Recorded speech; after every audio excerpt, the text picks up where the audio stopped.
Every year on April 28th, we commemorate Workers' Memorial Day, where we remember and honor all working men and women who lost their lives on the job. We mourn not only for those we've lost, but for those left behind, including their families, co-workers, and communities. Many of these tragic losses were preventable if safety standards had been followed, proper controls were in place, or if better safety and health management systems were made a priority. It is in these workers' memory that we mourn for those lost and fight to make sure that others do not have to suffer the same fate. We owe it to the fallen workers, we owe it to their families, and we owe it to future generations. Today, as we remember and mourn those who have lost their lives on the job, we also commemorate 50 years since OSHA, the agency charged with overseeing workplace safety and health, first opens its doors. Passage of the Occupational Safety and Health Act laid the foundation for progress in worker safety and health, but 50 years later, we are still faced with an enormous challenge to realize the promise of this act and law. In honor of those we have lost, we will keep fighting to make sure that every Wyoming worker is protected against the myriad of hazards out there affecting their safety, their health, their lives, and the security of their families.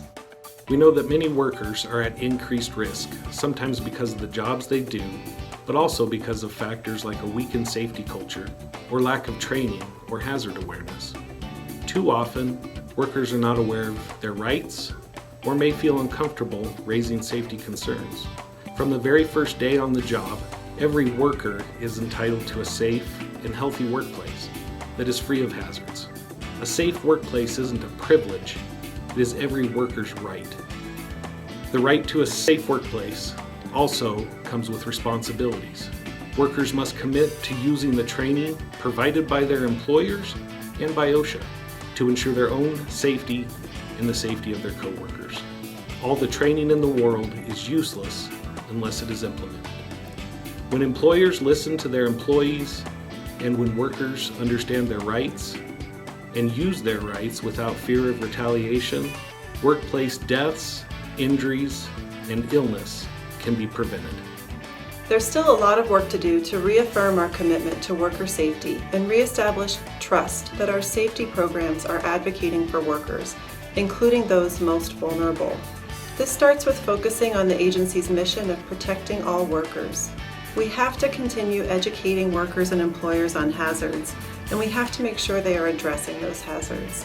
We need to help the employers who are struggling to find ways to fully protect all of their workers. And we need to make sure that employers who need help to improve worker health and safety can get the assistance they need. We must keep marking progress and continue to work so that one day events like this will be a distant memory. That one day every preventable worker death will be prevented. Together we can help fulfill the promise of the Occupational Safety and Health Act for every worker in this country, no matter what job they do, what language they speak, their ethnicity, or the color of their skin. Join us in supporting workers all across our land as we renew the promise made 50 years ago today of safe jobs for all. Renew the promise. Renew the promise. Renew the promise. Renew the promise. Renew the promise of safe jobs for all.